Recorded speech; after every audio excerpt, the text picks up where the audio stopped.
Get this going. I'm a little bit ill prepared this morning. As y'all know, we moved offices and houses. So, during a housing market when it's on fire, it's great to sell a home when everything's 30% above market. However, in order to buy a home, you have to transition to somewhere else for a while. And so we got a small little cabin per se on a horse ranch, and we're going to survive in a small space for a bit, so that way the market can deflate. In other words, earn what you can above the 30%, and then try to buy in a market where the cost is lower. That's the trick. So it looks like me and the cats will be surviving that way. Anyways, on with the video. So as many of you know, I am Jay Roulette. I own Section8Consulting.com. I work with about 1,000 clients or better a year. And we deal with affordable housing, Section 8 housing, and so on.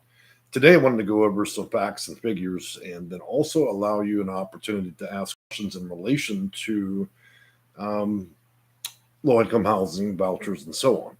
For those of you that are on your laptops, your phones, possibly your TV, you're able to chat with me live here. Now, if this video is about 10 o'clock in the morning, Texas time, so that means at around 11, after 11 a.m. on the 11th today, that this video will be over, will no longer be live, and you will not be able to chat with me. You'll be able to read it, okay? Some of my seniors keep messaging me, hey, I can't chat. That's because the video is old and is no longer live, all right? Good morning, Ellie. How are you? I see that you are homeless in Connecticut. Can you help me? Well, I think that I can. Let's see, to date, over 20 years, I think I've helped around 10,000 or better. That averages out at about 1,000 plus clients a year, over a 20-year career. So, yes, I think that I can. All right, today I want to talk about some new funding that HUD has out, and then we're going to go over what we're going to be doing for the federal budget for this year. They just rolled it out in March, and I'm a little bit late getting the director's report for this. And I'm sorry about the lighting. Again, guys, I'm not in my four-bedroom home anymore, where all the modern conveniences are there. This is a much smaller living and office situation than most people would probably enjoy. All right, so 2023, the presidential budget is coming in at $71.9 million, and that's approximately around, I think, 11 million more. So I'm going to read from the report a little bit. So that's 11.6 billion more than 2022, which is their annualized budget. And so what they're going to be doing now is they're going to be putting the additional 10 billion towards supporting underserved communities and equitable community development. The budget fortifies the support for those that are specifically dealing in specific areas. So let's talk about these. And these are one of the many preferences I tell you guys about with housing authorities that can make the difference between you getting a voucher quickly or waiting a long time. So they're prioritizing this year domestic violence, dating violence, assault, stalking, human trafficking, those experiencing homelessness. The budget also provides $8.8 billion for public housing fund. The public housing fund is when the housing authority owns the building, not a private landlord. Public housing is also known by another name that most of you are familiar with, and that would be project-based housing. So, to address the homeless crisis, they're providing $3.5 billion, an increase of roughly $500 million over the prior year. Homeless grants, and for those of you that don't know, homeless, imminently homeless, you're about to be evicted, have been evicted, sleeping in a shelter, sleeping in the car, under the street, under the bridge, and so on. That runs through COC, which is known as the Continuum of Care. It is administered with CES, which is the Coordinated Entry System. And rather than filling out a paper application, you're having a verbal conversation to answer their questions. And when you do it that way, that is called an assessment rather than an application. Beyond that, sorry, phone's ringing already. Beyond that, you are scored on all the questions you're being asked, and that is entered into the HIMS system, which is a Homeless Information Management System. It's an algorithm, it is data, And each point you feed into that algorithm, it gobbles it up and determines whether or not you're a priority or not. I think the federal limits are at 30 to 60 days in most cases, but you get a determination right after speaking with these people. And in most cases, it can issue three types of vouchers: rapid rehousing, which is a descending payment. In other words, they pay $1,000, possibly the first month. And then after that, the payments that they're willing to pay towards your rent go down incrementally. So let's say January, February, March, they pay 1,000, and then the next few months they only pay 900, and it keeps going until the rent evaporates. That's for healthy households that can go forward. Now, if you're not one of those folks, then you would have PSH, permanent supportive housing. It registers as being almost the same thing as Section 811. And then the third and final thing that they made a big change for 2023 is that emergency housing vouchers for the longest time were issued directly through housing authorities. Many of you only see the housing authority as the only place in the land to get vouchers. It is not true.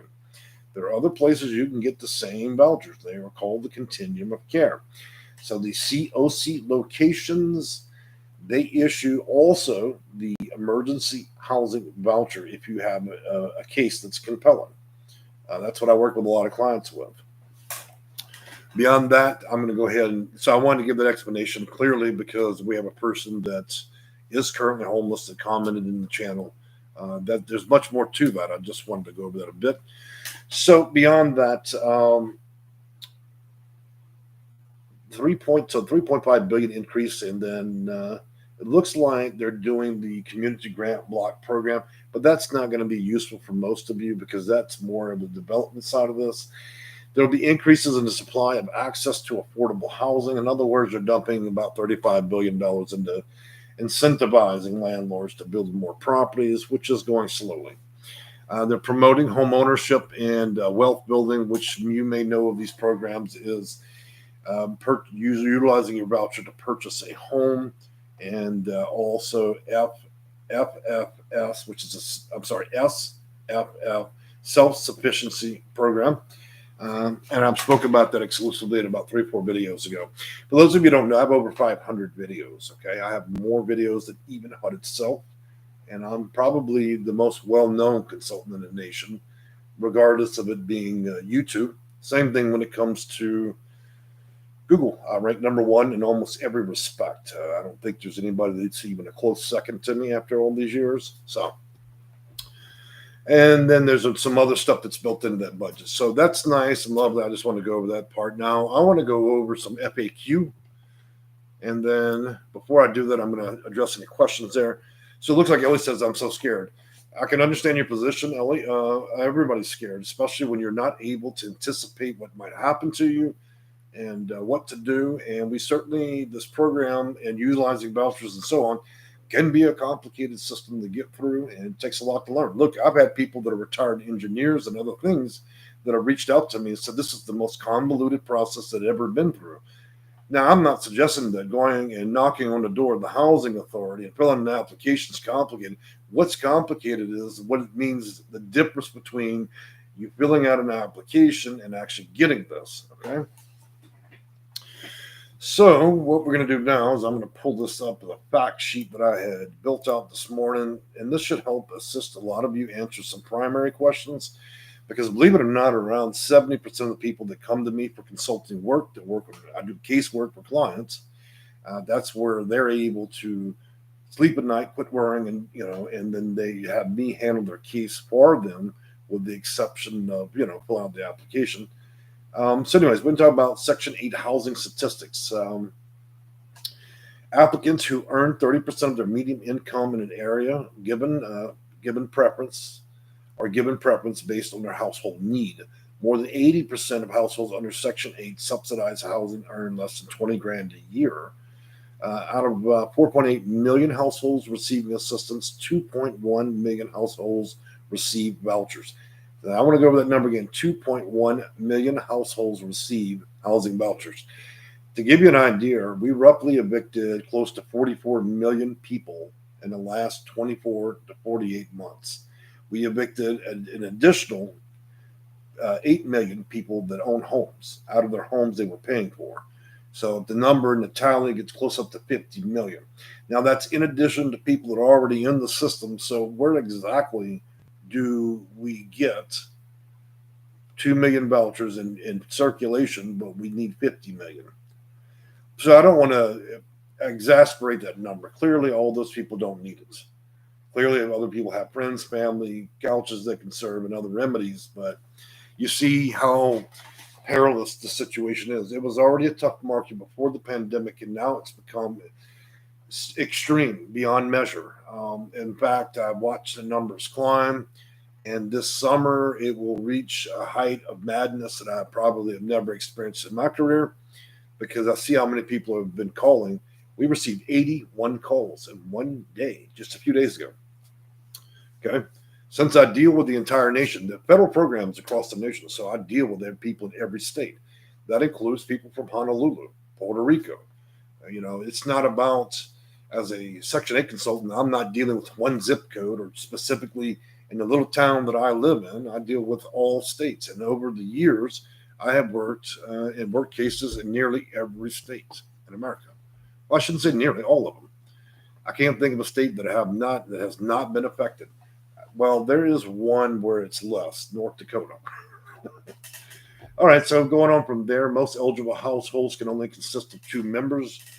On average, 43% of families in Section 8 housing are families with children. So about roughly 40, I think 43. So 43% of households participate in Section 8 have at least one disabled family member. You remember when I was telling you guys about vouchers, and I have people call, oh, well, I'm 99 and I've got a disability.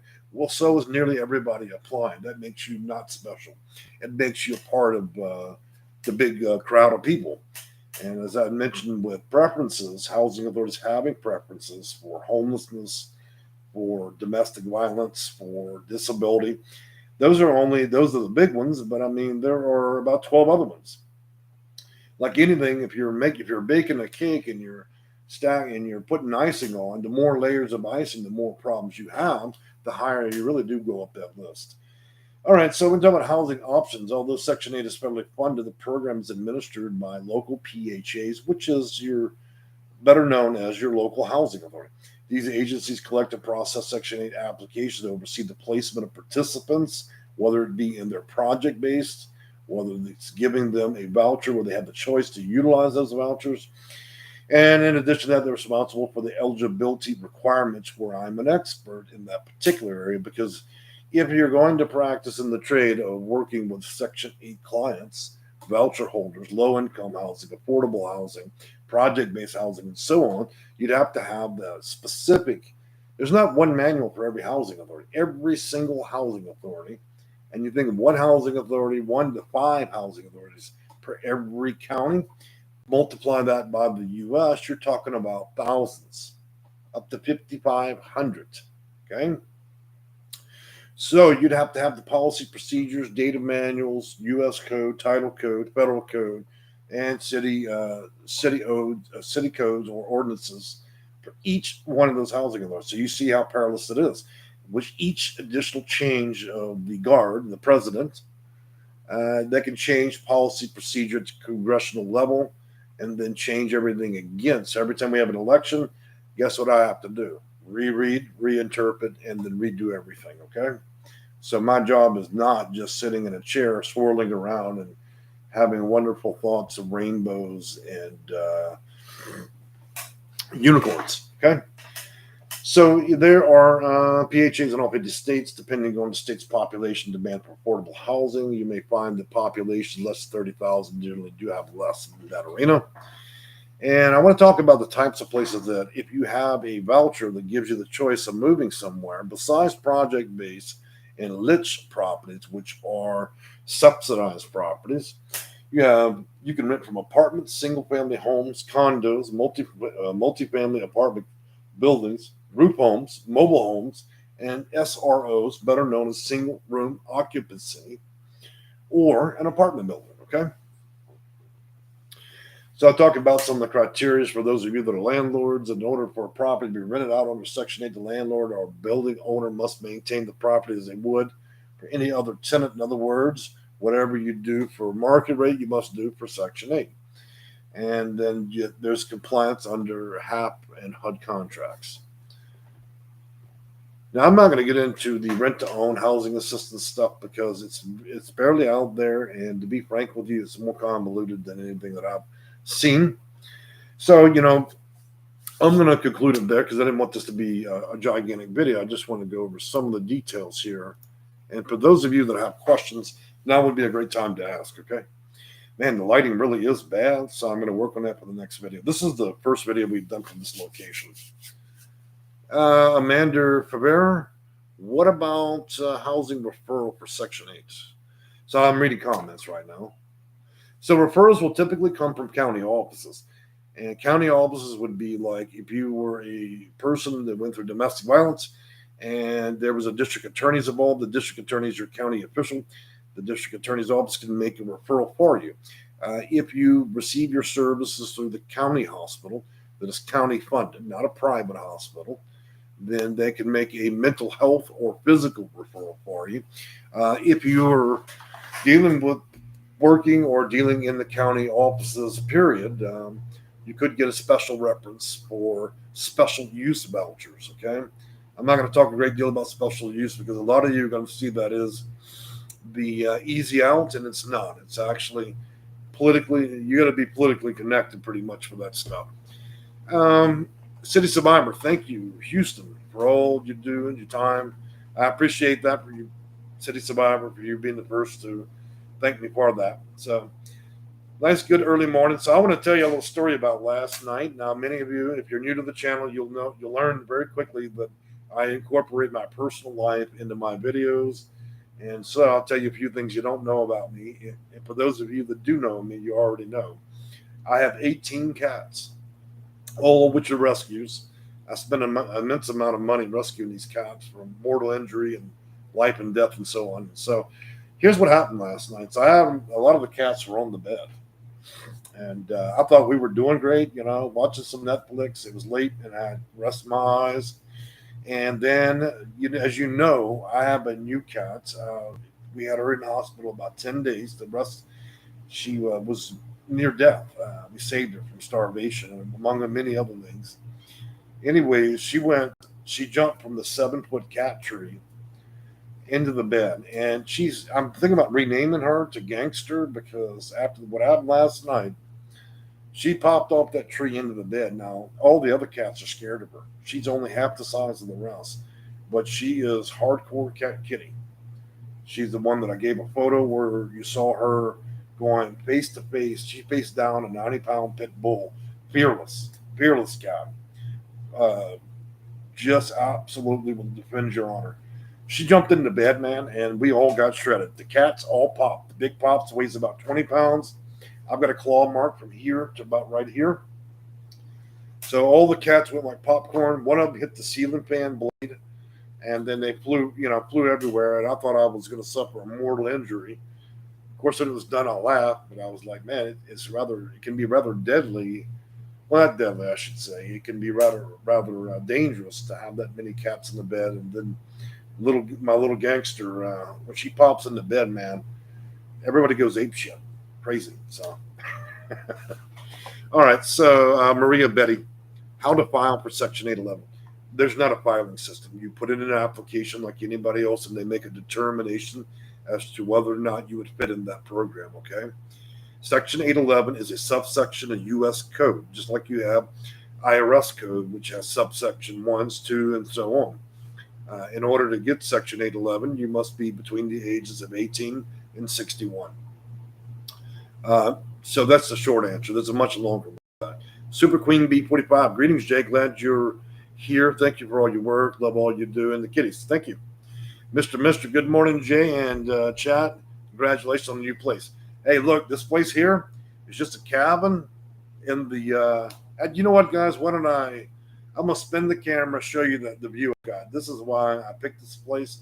I could have stayed in any fancy apartment downtown, but I chose this place for one reason. You'll see why. Hopefully the cord's long enough.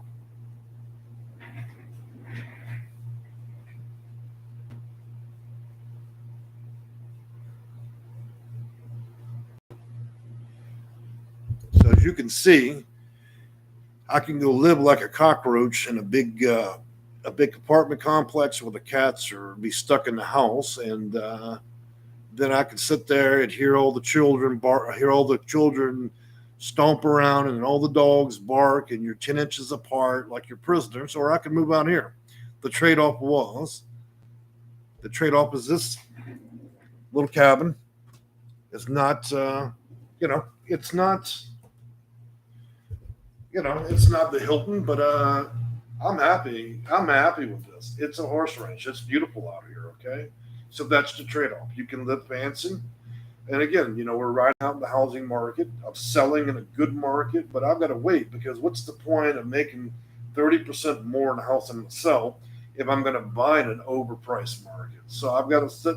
We're going to stay on the horse ranch for a year or two, wait for the bubble to pop, and then you get into the market, and then we'll rebuy. But I can't live in a house while I'm selling.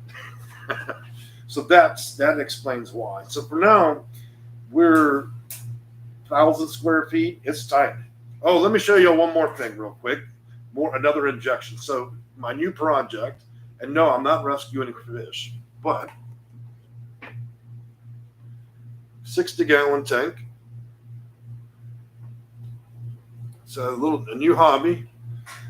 Anybody that knows anything about saltwater fish, let me know because I'm excited. I'm all pumped. I'm doing my research, and I got a 60-gallon tank. It's beautiful. I don't like the cheap little IKEA cabinet. I'm going to replace that, but for now it'll do. But so I'm always got something going on. But y'all see, if you had the option, would you live in a broom closet on the 3rd to 5th to 51st floor in New York in a high rise, or would you want to live out here? That's what I've been trying to tell you guys. I choose my properties because it gives me freedom. It gives my cats freedom, and I quite enjoy that. So, all right. So, Queen Bee, nice. Mr. Mitchell, awesome. Maria, Betty, beautiful. Maurice Owens, how often do you have to redetermine for Section 8 once you get it? Well, so the redetermination, so recertification, I believe is what you were wanting to say, is about every 12 months. Okay. Linda Rupert, hello. How do I get Section 8? I really need to get it. Well, your first steps, Linda, would be contacting the housing authority in your county and then determining whether or not they're open or closed. If they're open, do they have a waiting list? And if they have a waiting list, maybe fill out an application. Linda, if you don't want to spend 15 years waiting for them to answer your application, then you might want to talk with a consultant. Now, under federal policy, I must surprise everybody that you have several options that do not cost money.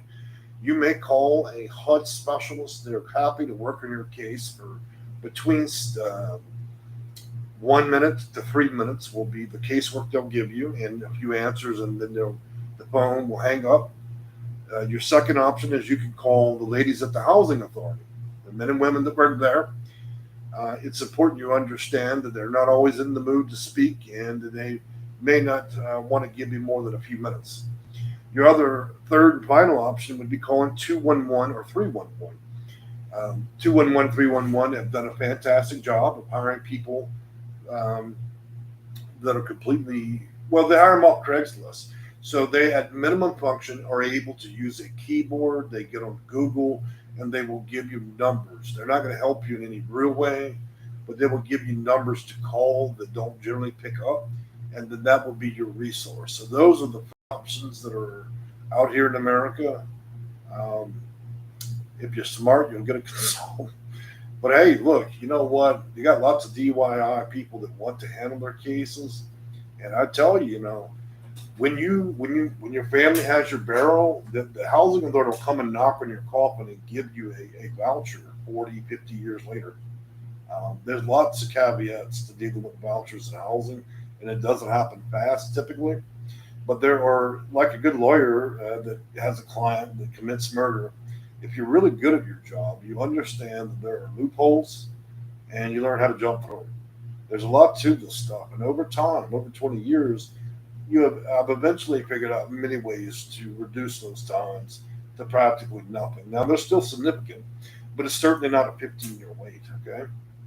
A lot of my clients are able to get vouchers in 30 and 90 days. Sometimes in more extreme case, I had a gentleman call me yesterday, it took us 4 months. But talk to your neighbors and friends that got vouchers. Oh yeah, I applied in 1981. I just got one. So that's the difference between what I do and people walking in with an ink pen from the dollar store. I can guarantee you, you don't know what I know. So, anyways, Miss Renee Brown and Daddy. All right, got an interesting name of the day. Renee Brown and Daddy. Awesome view. Loved outdoor spaces for the cats. You know, let me tell you a little bit about the cats the first week here. That was crazy. So we get in here and there was hissing and fighting. And little Pops, my littlest cat, he pooed and peed all up in that cage. So it was like a bomb when I put him in the house, all over his tail and his feet, and it was chaotic that night. And they were howling and hissing, and I finally just had enough. I said, you know what? It's just like swim or die.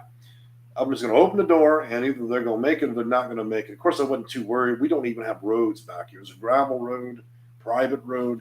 There aren't anything, no mortal dangers for them. So I kicked them all out. Why did I have to kick them out? Well, after about 2 days, they finally started coming back one by one, and things have now calmed down. But there, it was nerve wracking the first couple of days because I was scared. But I tell you what, these cats know, they know where home is, and it's not the home, it's me. They know exactly where I'm located, and they came back. So I was very proud of all 18. All right, beyond that, guys, we are operationally up and moving. And next time we do videos, we'll have professional lighting, sound, and so on. And I'll probably have some of that background because nobody wants to see the background of this micro kitchen and this cabin and all this stuff. So I'm going to work on that. We got a long week with a lot of consults. I know that we've seen a recent spike in cases, around 200 a month now. So that's a lot. Also, I did the interview with PBS last night. So that's Arizona State University and their reporters, which they have the affiliation with. I think it's Tuscan or whatever PBS. So they're going to be publishing an article based on some of the information that I've given them, along with some of the housing navigators. So I'm hoping to publish that here for you guys. And I think in addition to that, what else did I have to say? Goodness. Well, we'll be resuming normal consults and caseworks for everybody. I'm going to give y'all some information real quick. Let's see if I have it handy. It's been a while since I've made a video, so I do actually feel like this is the first time all over again, despite being on YouTube nearly 9 years. So what I'm going to do is give y'all some information about me. Look, guys, you don't have to ever pay anybody anything to get housing, okay? There are lots of websites scamming people on Google and everything else. Look, I'm a consultant. When you guys pay me, you're not paying me for a voucher. You're paying me to do your casework, and it may or may not always yield results. Functionally speaking, around 93% of the time, I'm able to get clients what they want within 30 to 90 days. 7% of the time, it may not. So what does that mean? It means I'm honest enough to tell you. You get a lot of people still, oh, yeah, you know, we get things. There's never going to be a problem. They're lying to your face, right?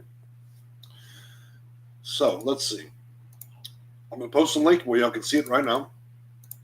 That is going to be information, appointments, and prices. And next up, I'm going to post a link up to the website.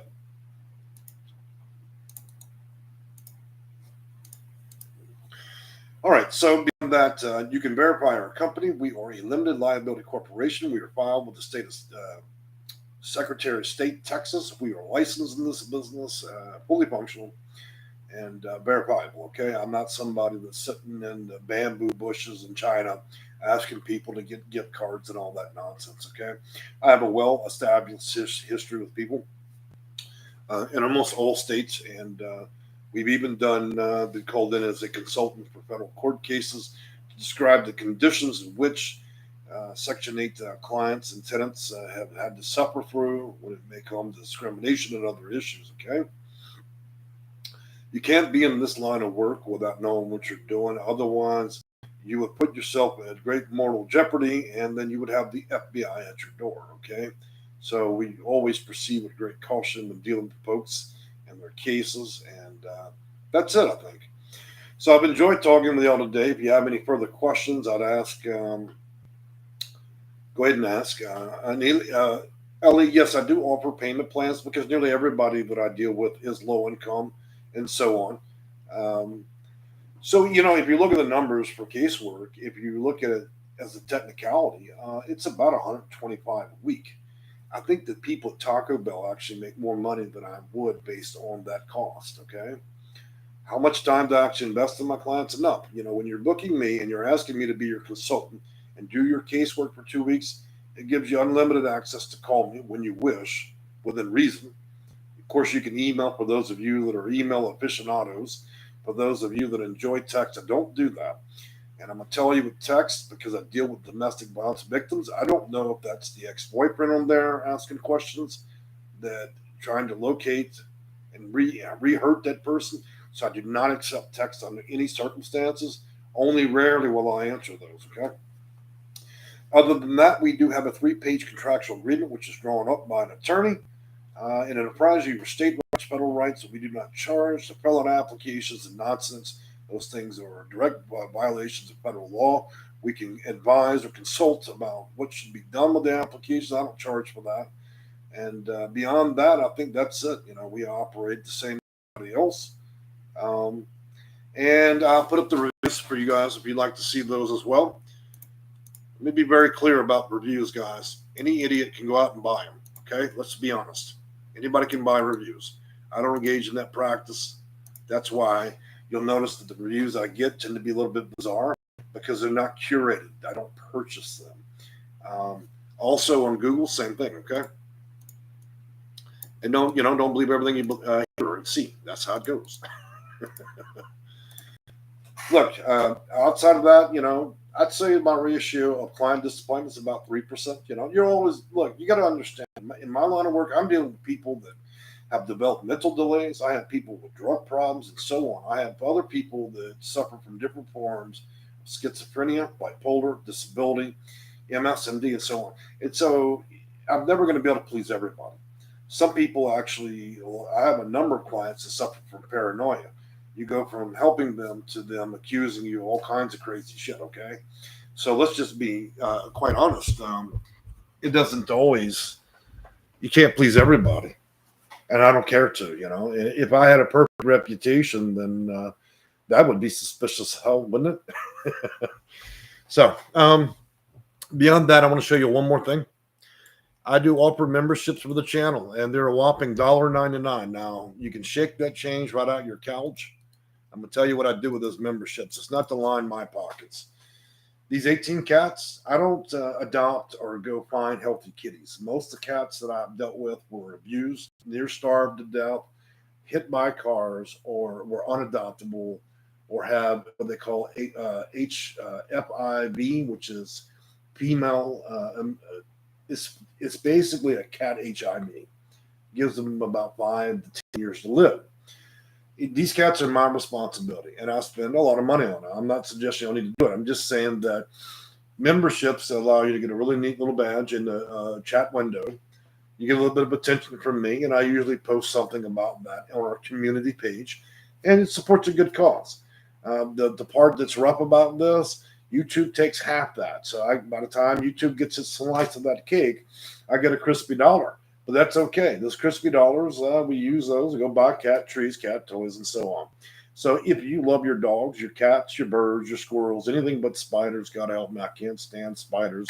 I will not rescue spiders. That's what I use it for. So other than that, that's it. I'm not out here fundraising or anything else. They're just memberships. It's memberships to the channel. That's just how I choose to utilize the membership funds. Okay, so I'm not soliciting anything other than membership and letting you know how it's going to be used. So, anyways, guys, we'll take a look to see if there's any other comments here that I can talk to you guys about, and if there are not, then we'll proceed to close out the video. Amanda Favera, I don't hear no voices, and I don't really have disabilities. The check, how do I speed up the Section 8 process? Well, I guess you'd have to write quicker on the application or hire a consultant. Those are usually the two ways to do it. So All right, guys, I've enjoyed talking to you. Y'all have a great day.